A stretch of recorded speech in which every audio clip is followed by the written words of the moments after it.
নমস্কার বন্ধুরা, সবাই কেমন আছো? আশা করি সবাই ভালো আছো, আমিও ভালো আছি। তো বড়োদেরকে আমার প্রণাম আর ছোটোদেরকে আমার ভালোবাসা দিয়ে আজকে পিকেআরের তরফ থেকে নতুন একটা ভিডিও শুরু করলাম। এখান থেকে চলো তোমরা আমার সঙ্গে থেকো বা পাশে থেকো। তো সকাল থেকেই দেখতে পাচ্ছ কত কাজকর্ম করছি।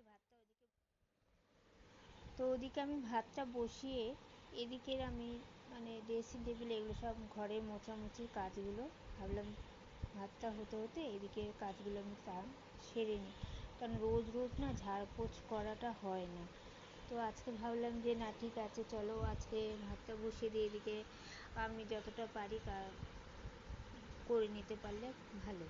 এই দেখুন, পুরো ড্রেসিং টেবিল থেকে আরম্ভ করে সব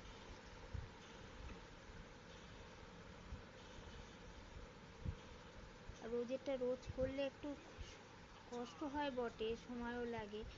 তো রোজেরটা রোজ করলে কি হয় বলো তো, তাহলে আর একদিনে এতটা চাপ পড়ে না। তো অনেক দিন ধরে ভাবছিলাম যে পর্দাগুলো খুব নোংরা হয়েছে। তো আজকে কি করেছি, দরজার পর্দা জানলার পর্দাগুলো কেচে দিয়েছিলাম, তো ওগুলো শুকিয়ে গেছে। তো ওগুলোকে এখন আমি জানলাতে টানিয়ে দিলাম।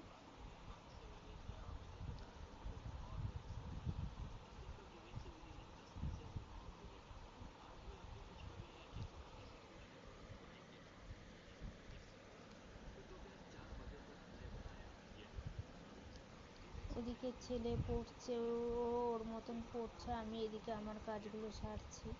কারণ আমাদের সত্যি কথা বলতে একটাই ঘর, তো ঘরের মধ্যে ছেলে একদিকে পড়ছে আর আমি এদিকে আমার কাজগুলো সারছি।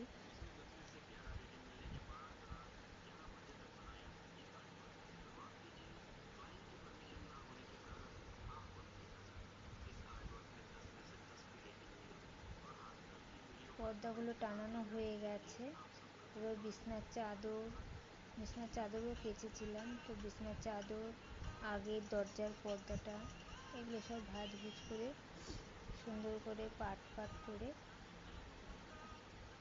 গুছিয়ে রাখছি।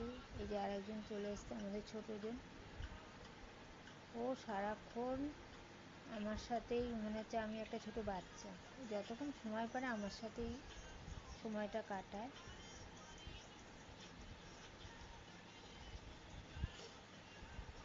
দেখবে ঘরদোর যদি পরিষ্কার থাকে না, দেখবে তখন ভেতর থেকেও একটা বেশ আলাদা আনন্দ হয়, মনটাও ভালো লাগে। যতটা পারি আমি চেষ্টা করি ঘরটা গুছিয়ে রাখার। তারপর তো তার উপরে আছেই আর আমাদের এই একজন পণ্ডিত, উনি তো একদম গুছিয়ে রাখার মাস্টার।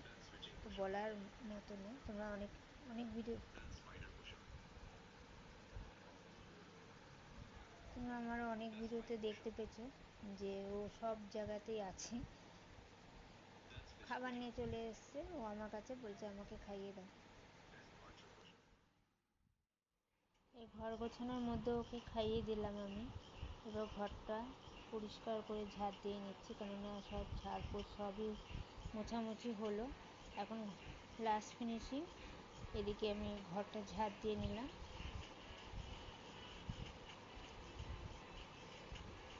আমার ওদিকে ভাত হতে হতে সমস্ত কাজ হয়ে গেল।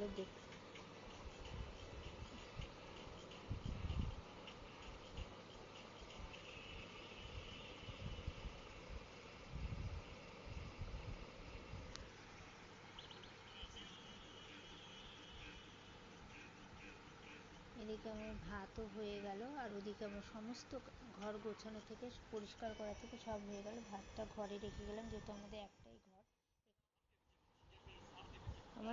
একটাই ঘর, ওই ঘরের মধ্যেই আমাদের খেতে হয়, ওখানে খাবারটা রেখে আসলাম।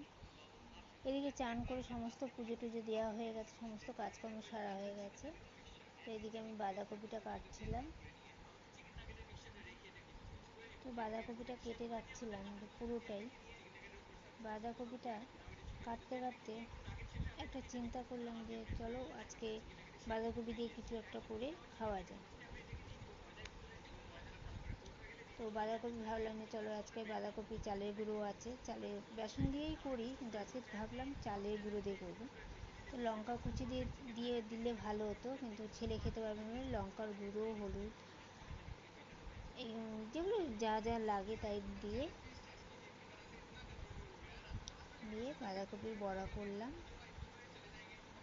এবার এগুলো মেখে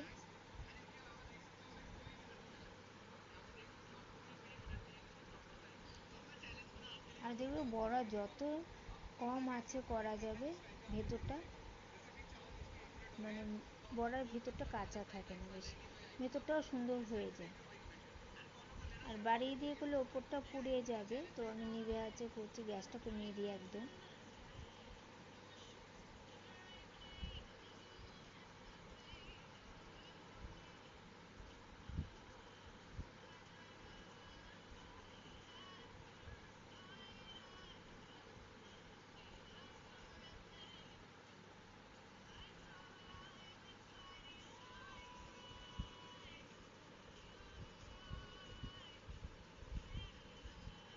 বড়াগুলো যেগুলো হয়ে গেছে, এবার এগুলোকে তুলে নিচ্ছি একটা একটা করে।